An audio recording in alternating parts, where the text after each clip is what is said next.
siapa dirimu, untuk apa ia diciptakan, apa peranan dan fungsi ia diciptakan oleh Allah Subhanahu wa Ta'ala di muka bumi ini. Mengapa? Karena dia terlalu sibuk dengan urusan-urusan dunia ini. Dia terlalu objektif terhadap apa yang dia harapkan tersebut.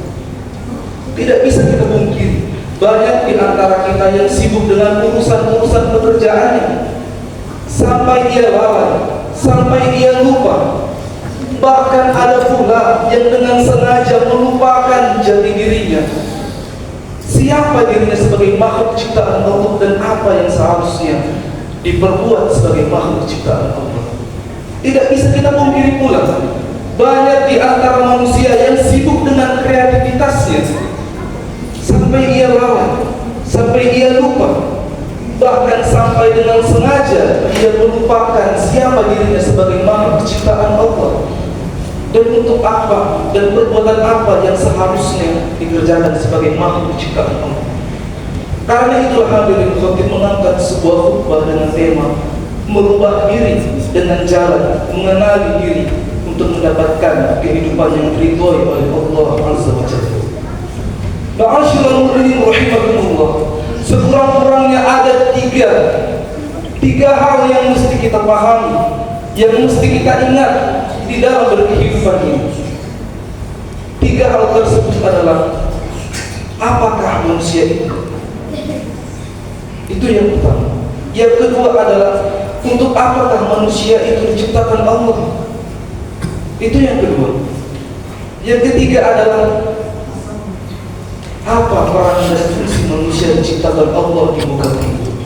Ma'asyiral muslimin rahimakumullah, kita memasuki pada pertanyaan yang pertama, apa itu manusia? Coba kita melihat kepada KBBI, Kamus Besar Bahasa Indonesia. Kita melihat kepadanya bahwa manusia diartikan sebagai makhluk yang berakal dan berbudi, yang dengannya manusia berinteraksi satu dengan yang lainnya, kemudian kadang-kala melakukan kesilapan dan kadang-kala melakukan kebaikan kebenaran. Itulah pengertian manusia dalam KBBI. Tapi coba kita melihat pengertian manusia dari segi agama Islam. Allah Subhanahu wa Ta'ala melalui firman-Nya yang tertuang di dalam Al-Quran menjelaskan dengan begitu kompleks pengertian, definisi daripada manusia. Allah sebutkan dengan beberapa istilah supaya dengan istilah ini memudahkan kita untuk memahami apa itu manusia. Allah menyebut manusia dengan istilah basyar. Istilah basyar ini dimaksudkan agar kita diberikan pengertian. Manusia itu dipandang secara fisik, diciptakan oleh Allah dari tanah, kemudian dibentuk dengan sedemikian rupa yang rupanya tidak ada satupun makhluk di muka bumi ini yang mampu menyetarainya dan bahkan melampauinya. Kemudian terciptalah satu makhluk manusia yang bernama Nabi Adam alaihissalam. Kemudian darinya mengadalah lagi yang namanya itu Hawa. Kemudian daripadanya menjalani hubungan biologis, terciptalah keturunan-keturunan yang disebut dengan Bani Adam. Inilah kita semua yang sampai pada taraf ini. Itulah yang dimaksudkan dengan basyar, pengertian manusia yang pertama.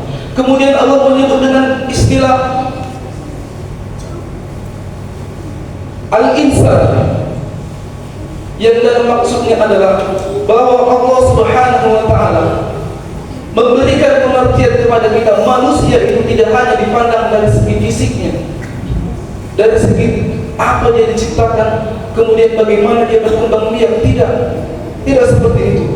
Namun lebih daripada itu, manusia dipandang oleh Allah Subhanahu wa Ta'ala dari segi aspek fisik, jasmani, kemudian rohani. Adapun aspek rohani yang dimaksudkan adalah aspek psikologinya, yang melingkupi aspek kognitif, akalnya, konasi hatinya, dan emosionalitasnya di dalam berperilaku.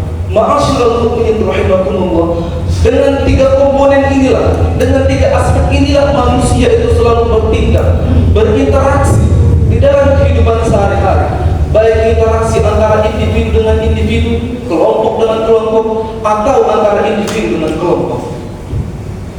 Dan dengan kata al-insan ini menunjukkan bahwasanya manusia itu memiliki potensi untuk melakukan yang namanya kesalahan, dan memiliki potensi untuk